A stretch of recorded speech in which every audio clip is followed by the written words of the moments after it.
Australia faces three big challenges to its long-term economic prosperity and environmental sustainability. First of all, we're not on track to meet our climate targets.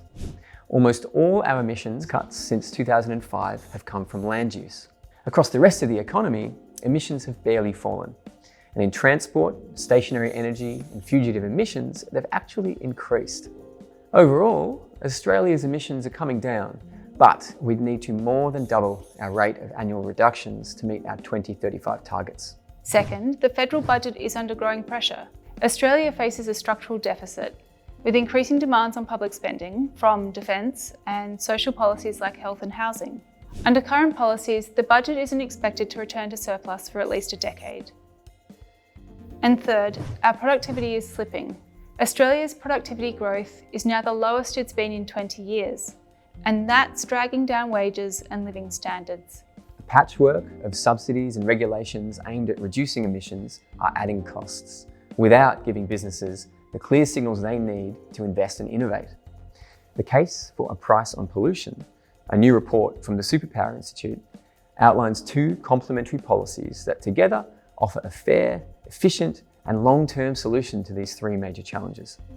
The first is a clear and simple mechanism to make polluters pay.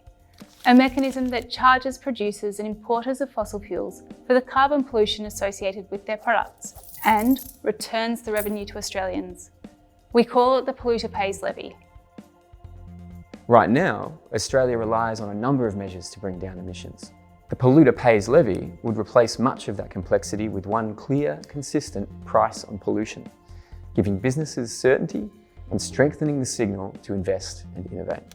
It would apply to around 140 oil, gas and coal sites, covering extraction and import, operated by fewer than 60 companies. Together, these account for roughly 80% of Australia's emissions. Our modelling shows that the Polluter Pays Levy would cut emissions by an additional 100 million tonnes over the next decade, more than double what we can expect under current policies. And it would raise revenue, over $22 billion on average each year.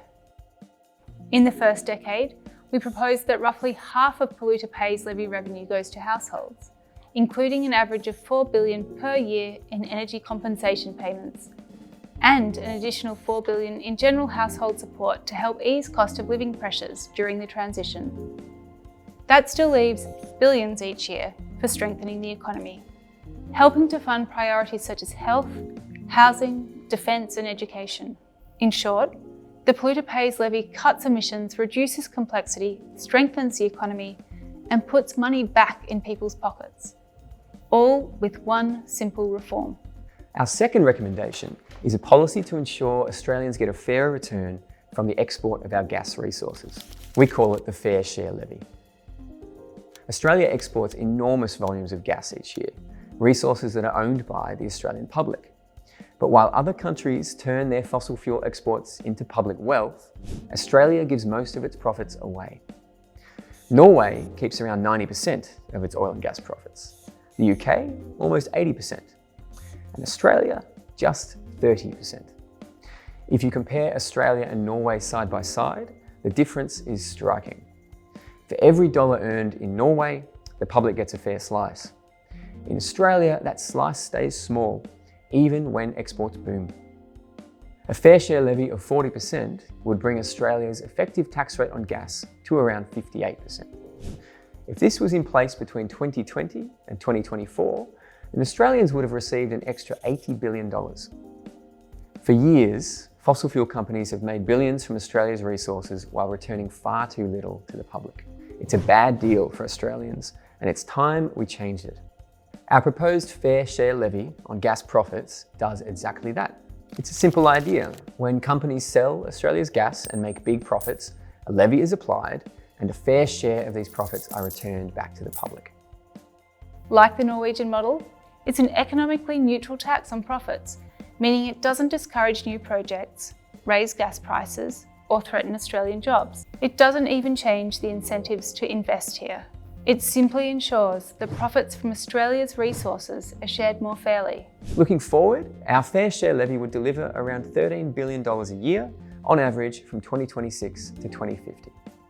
That's money that can go straight into strengthening the budget. funding priorities like health, housing and defence, and investing in the clean industries that will drive Australia's future prosperity.